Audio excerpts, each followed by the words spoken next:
Hello everybody. In this video we're going to show you how to register in the PluzzleClick account and get your free account. We always start from the free account. From there we can upgrade, and we'll show you how to do that in later videos. But for now, what I want to show you is exactly how to register into the account. Now the first thing that you need to do is to type in the sponsor link. The sponsor link is that link that you would have received from us or from your sponsor, which would be www.puzzlelink.com/sponsor/USA in our case. It's important that you know that this is what the sponsor link is, because that USA is the username that you're going to create when you create your own account. Okay, once we do that, this is the page that's going to come up. Okay, and the first thing that we find ourselves first, make sure your sponsor is in fact the one that recommended you, in this case USA. So if you're receiving a link from us, it would be USA right there. And then you create your username. Let's say we create Miami. What it's going to do is going to check and let us know if it's available. In this case, it is available, and now it has to be a unique email account. Okay, so make sure that you have a unique email account. You'll verify it. As you notice there, it got verified. Now you need to retype it. Okay, it will, once again, this is how you confirm the email to make sure that it is the correct email. Okay, so verify that that is. You create your password. Okay, that this is the password that's going to allow you into your main account. You'll see that we'll have two passwords. The first one is for the main account. Okay, and then we confirm it. Okay, if you have a password that doesn't match, it'll say it right here. That means I typed it wrong. I typed the password wrong. So I'll retype it to make sure.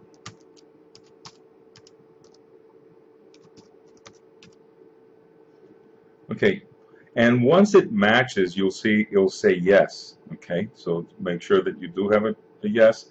And if you want to make it stronger, if you want to make it stronger, you can. It'll give you some ideas of what to do in order to do that. Okay, we put in the first name, the last name. Make sure that you have the date, and make sure the date is in this format. Okay, so the format for the date, make sure it's first is the year with a little dash, and then the month and the date. Okay, then we put the gender. Okay, and we choose the country that, okay, we put the gender, and then we come down here and we pick the country. In this case would be the United States. Here we go, United States. And then we type in the address. Make sure you do pick type in the correct address, because this is, you're going to have to verify this address later on with a document proving that in fact this is your address. Okay, so make sure you put a legitimate address. In our case, we pick the state. Okay, we keep scrolling down and we pick the zip code.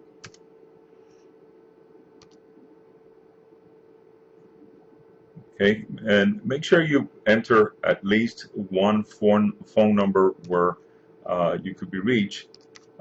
This is the contact phone number, and if you have given the same number, just type in the same number, okay, for the mobile number if that's what you've used. Okay,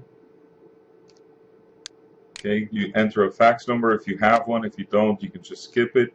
Okay, now here is important because you're going to use a second password. So the security key is very important because this is the key that's going to allow for you to do the financial transactions. In many cases, we're doing transactions for different people, or we have somebody else doing the transactions for us, the daily tasks, but we don't want them to do any financial transaction.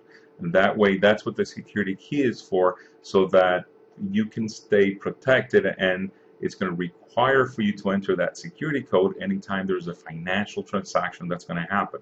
So this is a very important, and once again is asked for confirming. Once again, I got to repeat it because I didn't type it in right. Okay, so now we have a match. There it is. We have that a yes match. Make sure that that's the way it is because we need that in order to have it. And then we use the document that we're going to use. Is it going to be a password, identification card? What is it that we're going to be doing? Okay.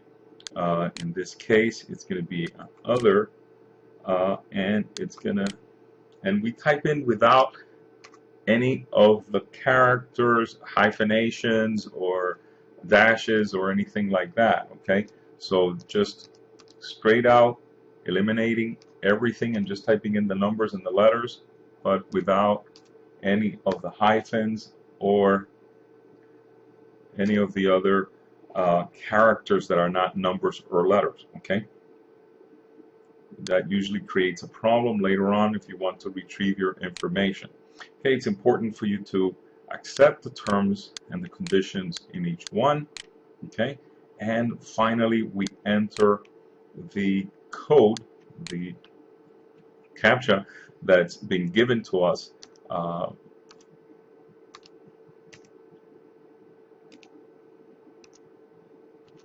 Okay, once that we enter the CAPTCHA and we hit create new account. If didn't miss anything. Okay, once we're done with that and we hit we click on the registration, create new account, what it does is it brings us back here, and if you notice, this is extremely important. A validation email has been sent to you to the email that you provided. In order to gain full access to the site, you will need to follow instruction on that message. In other words, this is only part of the process. The next part of the process is for you to click on that email that you received so that you activate the account. Okay, so we're going to go ahead and do that so I can show you how that works. Okay, so you should have received an email that looks something like this one. If you notice, there is your username is going to appear right there, and then this link is the one that's going to take you to your page. And once that's done, you will come into your page and you will see that all of a sudden appears each one of the menus to the different things. This message appeared for me because I clicked on the link twice, and that's what would happen. You only need to do it once and you will not have that link. So that's how it comes. It comes into the page, and then the next things that you would do here is go to your edit and make sure you fill out all the information. Okay, you don't have to enter your password again because you already have it, but everything else, that make sure your address and all that is correct, the phone numbers, and then you can enter a picture, upload a picture right here. You choose your file, then from there you pick whatever file you want to, whatever picture you want. Once you upload that picture is the one that's going to appear as in your profile. Once you have your Facebook account, or if you already have a Facebook account, you would put it here, copy and paste the link from Facebook, your Twitter account, your Google+, the LinkedIn account. It gives you so that you can enter information in each one, so your contacts can actually go back to your Facebook and connect with you. This is a part about you. Here you would write a little bit about who you are, what you're about.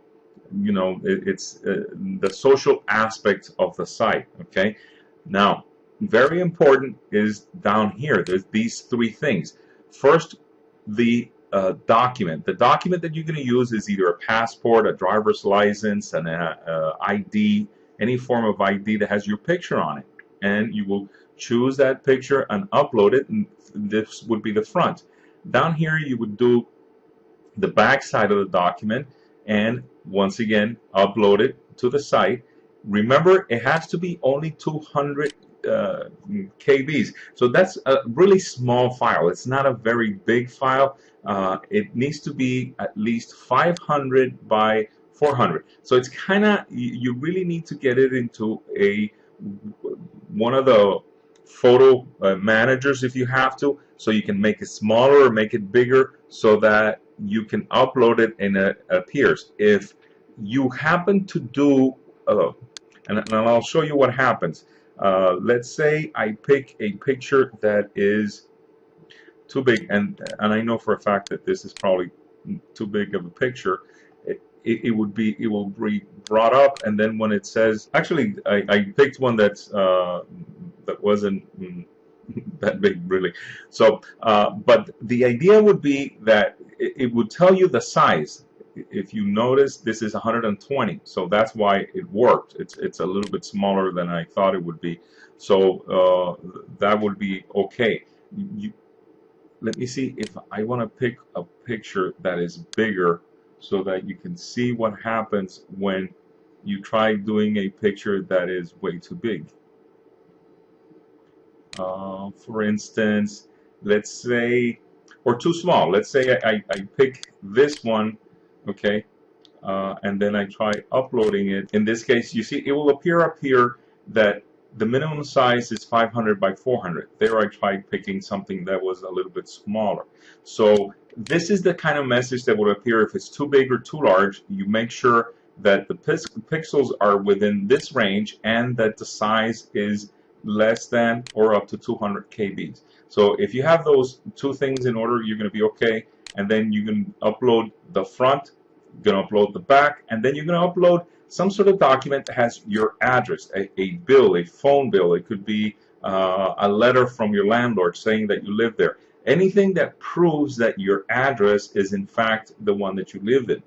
Okay? And then once you're done, you save the information. In this case, I'm not going to save it because I've changed things around. And I actually, this is an actual account of one of my downlines that I asked her if I could create her account for her so I could teach you how to do it. If you have any other questions, contact us. Be in touch with us. We are here to help you. Make sure that you see the links below so that you could go to our Facebook page or to our PluzzleClick page, and you have all my information there, and you can feel free to contact me. Thank you very much. It's been a pleasure presenting this to you, and once again, we're here to serve. Thank you very much. Have a great day.